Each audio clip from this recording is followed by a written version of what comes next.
Raising a lot of questions about social distancing. And while the parking lot is closed, people parked alongside the road and walked up to the trails. And while it seemed like people were trying to keep their distance, it can be tricky to do so when there are so many people out. Now, 6 feet is considered the minimum distance that you should be from others if you're practicing social distancing. And that's because when someone coughs or sneezes, it can travel as far as 6 feet through the air. So if you need some help visualizing it, here is what that looks like. The average width of a car, 2 golden retrievers or 2 adult cats from head to tail, a standard sofa, or a twin size mattress. And to do our part in practicing social distancing, Brian Brennan has recorded his weather right before today's show. So here is your first warning weather. Well, it was a cold start to the morning. We were in the mid-30s in the Tucson metro area, 30 degrees as you started out the day in Nogales. We dropped to below freezing in many spots in Cochise County, in the 20s in Douglas. So it has been cold, especially if you consider the average temperature for the last 5 days of March. Friday was the first sub 60 degree day, and this morning was the coldest low temperature that we've had since March 1998 for the last 5 days of March. So definitely started out with a crisp morning. Not going to be like that tomorrow. And today we warmed up quite a bit compared to yesterday. We got up into the upper 60s in Tucson, mid 60s in Nogales. We're in the low 60s in Sierra Vista and in Douglas. And that's still about 10 degrees cooler than what's normal for this time of year. So tomorrow we're going to warm things up, and we got a pretty warm 7-day forecast. We'll get to that coming up in just a few minutes. Now, the potential for COVID-19 spread in Arizona jails and prisons is huge, especially when you consider the over 50,000 inmates and workers. Now, questions are being raised about how prepared staff and the facilities are. Dave Biscabine reports on high-level emails that show frustration and concern is growing. Inside the Arizona Department of Corrections, across all its prisons, we know some inmates have been tested for COVID-19, but we don't know where. We don't know when. Compare that with our neighbor, California. The Corrections Department there has this, a full website dedicated to tracking COVID-19, including the specific number tested, confirmed, recovered, and dead. All that for each prison and with a map. More than 100 insiders, inmates, families, staff have contacted ABC 15 about this pandemic. They feel uninformed and unprepared.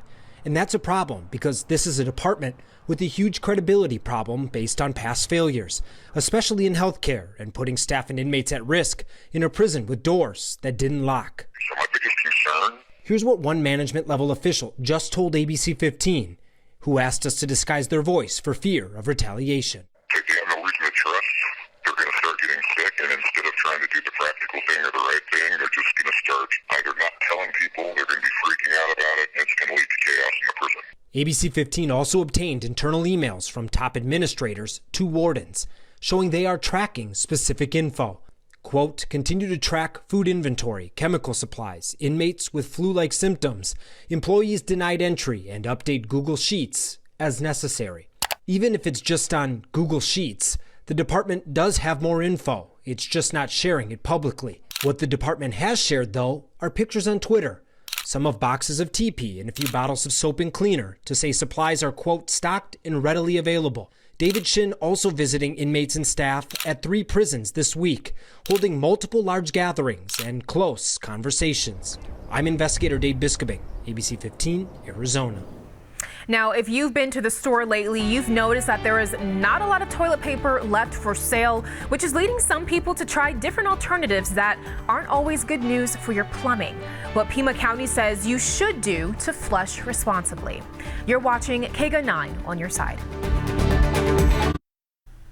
Some out of toilet paper are apparently taking to more desperate measures. Local wastewater officials say they're starting to see items that can clog pipes and gum up the community's sewer systems.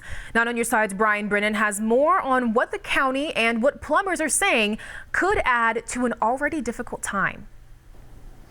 Pima County says this is a big issue for public health. It could also cost you hundreds of dollars at your home. And if one of these wastewater pumps gets jammed up and needs to be repaired, it could cost thousands of dollars, and that would be passed on to the taxpayers. Most people don't give much thought to what happens after they flush. People are flushing underwear, socks, paper towels, like rolls of paper towels. Some plumbers in our area have seen an increase in calls for clogs, possibly because toilet paper has been harder to find. They want people to know even some things that say they are flushable or disposable will cause a problem. Those flushable wipes, the baby wipies, things like that, they'll flush, but they don't say they're going to go down the sewer, and they definitely don't dissolve like the toilet paper. Director of Pima County Wastewater, Jackson Jenkins, wants people to know this is not some viral hoax. It's not a rumor. There's real things that are showing up in the sewer that aren't supposed to be there. Jenkins says despite some bizarre items turning up at pumps and treatment plants, there isn't a major problem in our area yet, but he wants to get the message out before it becomes one. Our mission is to protect the public health. People don't think a lot about the wastewater utility and what it does, but we protect the public's health. We keep the materials in the sewer system out of public life. Plumbers we talk to say whatever happens, they'll be ready to continue providing essential services the public needs. When you have a clogged toilet, you can't make a phone call and clear that. So you have to have a plumber out. The county and plumbers we talk to say it's very simple. Anything other than toilet paper, dispose of in the trash and take it out that way. Brian Brennan, KGUN 9, on your side. Now, another coronavirus test is being greenlit by the FDA, and it's much faster than the current ones being used. When it will start being shipped to hospitals. You're watching KGUN 9 on your side. As the number of coronavirus deaths in the U.S. tops 2,000, impacts of the illness are being felt across the nation. Now, as Rachel Scott reports, a naval ship is on its way to New York to help deal with the pandemic. President Trump at Naval Station Norfolk as the USNS Comfort heads to New York. This great ship behind me is a 70,000-ton message of hope and solidarity to the incredible people of New York. The president now considering a quarantine for New York, New Jersey, and Connecticut, which have been hit hard by the outbreak. More than 104,000 confirmed cases in the U.S., more than 1,700 deaths. The president enacting the Defense Production Act, ordering General Motors to manufacture much-needed ventilators. In New York State, where cases have soared past 44,000, the governor says he needs those ventilators now. They are the necessity in this situation. Their lungs are damaged, they're having trouble breathing, they have a cough, and they all need a ventilator. New York City's Jacob Javits Convention Center being converted into an 1,000-bed facility to treat non-COVID patients, freeing up hospital space for patients with the virus. Similar measures in Chicago. The McCormick Place Convention Center will now have 3,000 beds, but that center will only treat COVID-19 patients. President Trump has signed the $2 trillion emergency aid package. Millions of Americans will get a check from the government. The stimulus also expands unemployment benefits, extends forgivable loans to small businesses that keep workers on the job, creates bailout funds for the airlines and hotels, and sends $100 billion to hospitals. With some lawmakers under quarantine, the measure passed by a voice vote. And that was Rachel Scott reporting. Meanwhile, testing for coronavirus could be getting a bit easier. The FDA has greenlit a coronavirus test that can provide results in less than 15 minutes. Health officials authorized the test for emergency use. The test maker says that it expects to deliver 50,000 tests per day beginning next week. Last week, the FDA approved another rapid test that provides results in about 45 minutes. Right now, it can take several days to get results from most coronavirus lab tests. First warning weather brought to you by MPG Tire and Auto. Well, it started out cold, but it's much warmer than yesterday by about 10 or 12 degrees, 13 degrees warmer in Sierra Vista than it was 24 hours ago. So quite a bit of a temperature change, although we definitely saw temperatures cooler than what's normal. We got up into the upper 60s today in Tucson, low 60s in Sierra Vista, but that's still about 10 degrees cooler than what's normal for this time of year. Average high temperature this time in March is usually around 76 or 77 degrees. So we're going to be right up around there tomorrow. Your evening forecast, again, nice cool evenings. In fact, with the 7-day forecast coming up pretty warm, we're going to be running into the 80s very quickly by Tuesday and onward. So enjoy the next couple of cool evenings. This evening, definitely you can open up the window and let that breeze come in. In fact, you might want to close it later because we're going to be dropping into the 50s. It'll still be chilly, just not as cold as it was last night. There's a significant storm system moving through the Midwest. You can see some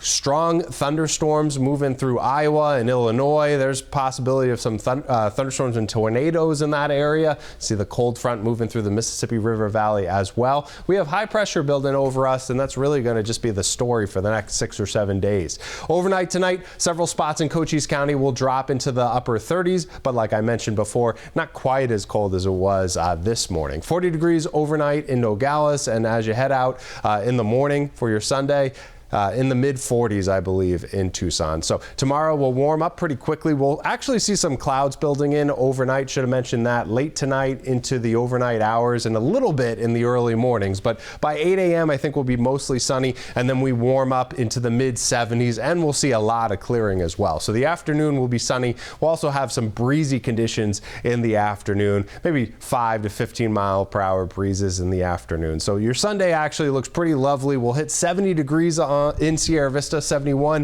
in Sonoyta. We'll get into the mid 70s in Santa Cruz County, and I think we're going to hit 76 in Tucson. So your Sunday looks basically where we're supposed to be for this time of year. Your futurecast shows high pressure building in the next few days. Nothing much to consider except for a few clouds that move in and out during the week. We'll show you that in the 7-day forecast. By Friday, we get some showers potentially for the White Mountains and around the border of New Mexico. Still, the models are not in very good agreement about what's going to happen with that. But for now, really what you can expect for the next 6 or 7 days is dry weather, lots of sunshine for the afternoon tomorrow, mid 70s on your Monday with lots of sun as well. And then again on Tuesday, we're getting into the mid 80s in a hurry. Some spots in western Pima County by Tuesday and also on Wednesday could get to right about 90 degrees. Like I mentioned in the futurecast, we do have some clouds moving in and out, especially Wednesday, although again, we should be right about 86, so the warmest day of the week, but cloudy. 83 on Thursday, mid 80s expected for your Friday and Saturday. Again, we're going to keep looking at the models that show a few showers in the White Mountains Friday and Saturday, but otherwise, again, you can really look forward to some nice warm weather. Now, an organization in southern Arizona is collecting PPE for the health department, what they're asking for and how you can help. You're watching KGUN 9 on your side. As healthcare workers are struggling to get enough supplies during the pandemic, people and organizations are trying to help get them what they need, including the Goodwill of Southern Arizona, which is collecting personal protective equipment and cleaning supplies. The effort started today. 7 stores in southern Arizona are collecting new and unopened items to give to the Pima County Health Department. Goodwill is also donating 42,000 pairs of medical gloves to the department. If you want to donate, more information is on our website, kgun9.com.